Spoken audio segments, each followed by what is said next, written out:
Alhamdulillahi Rabbil Alameen. Today we're going to go back, way back, 556 to the city, the blessed city of Makkah. A woman was born by the name of Khadijah. And why we are mentioning her now, more than 1500 years later, there's something special about her.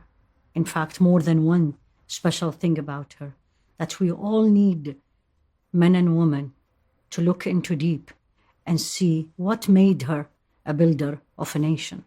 Interestingly, as a woman, we don't even know how she looks like, how tall, skin color, what was her hair looks like. But we all know the following. In all the books will tell you that.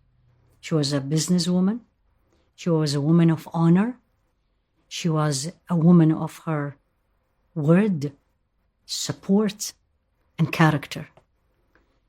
And her life started even before she married the Rasul alayhi salatu wasalam. She was married before, she had children, but she was widowed.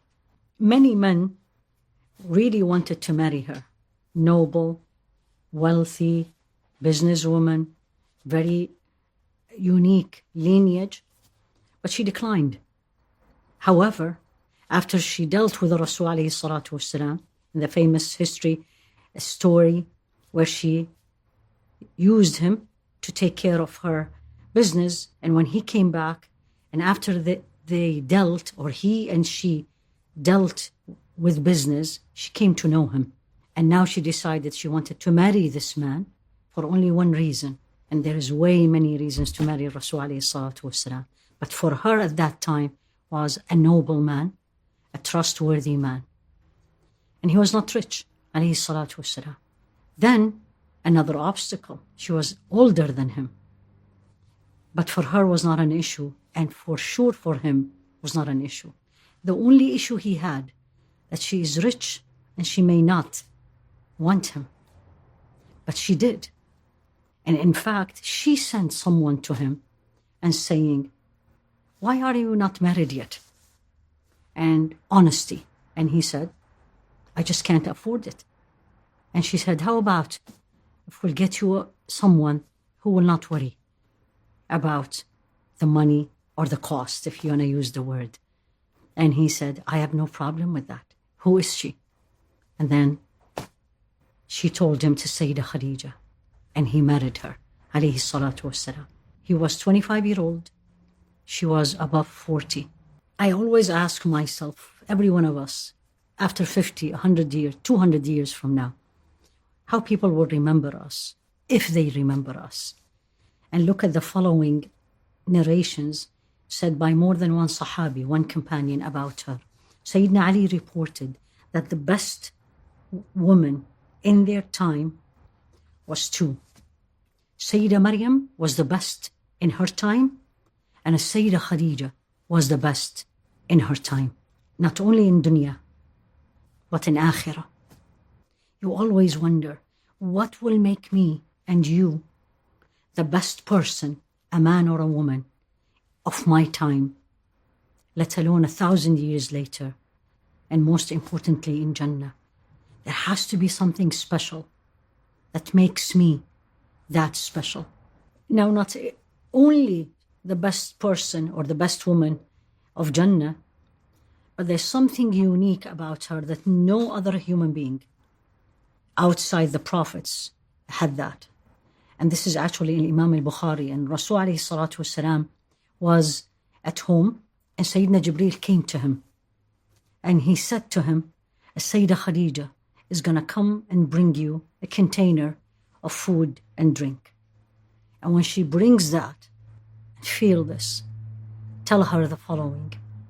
Allah send his greetings, and I am sending you a greetings.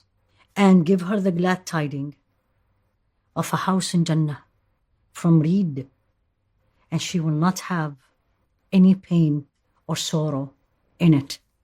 What did she do to have Allah send her a special greeting to her? So what made her so special that best woman in her time, best woman in Jannah, Allah sent her a greeting, Sayyidina Jibreel sent her a greeting? Let's take some highlights. And the first one is just a story very well known to everybody. But let's look into it deeper. So here you go. You're at your home. You come to your wife, and there's something really overwhelming you. And the response of the wife, or vice versa. The wife comes in, and she really had something overwhelming her. And what's the response? So let's go to their house, and let's see what was it. So he comes in after the famous story in the cave, where Sayyidina Jibreel came to him and says, read.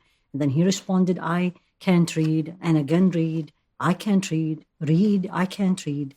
And finally, he told him, Iqra bismi rabbika alladhi khalaq. Read by the name of your Lord who created. So he comes back to her. And you can imagine the feeling, the fear, the disbelief. And he comes to her and he said, something strange happened to me. And he was literally shaking and says, cover me, cover me. And then he told her the story. Now remember, there hasn't been a prophet 40 years before a Rasul alayhi salatu wasalam. This is not something happens every day. What was her response? That's what made her so special. When he told her, I'm so worried about myself, she said, don't worry. Have the glad tidings. By Allah, Allah will never disgrace you. Why is that? What did she see from him? And she acknowledged it right away and used it in the moment. You keep good relation with the kins, family, regardless. You take good care of them and you're keen to keep it. This is important for a wife and a husband. 1. Number 2, you're always there when people need you, especially the needy. Number 3, you speak the truth. She acknowledged it. It's extremely important to acknowledge the positives of people, to give them the support. You serve the guest generously. It's all support. The uniqueness about her, to build a nation, to be a builder, to bring positive influence. You need to be positive and bring the positive from people. As we journey through the life of the supporter of Rasul alayhi salatu wasalam, we'll continue tomorrow, inshallah.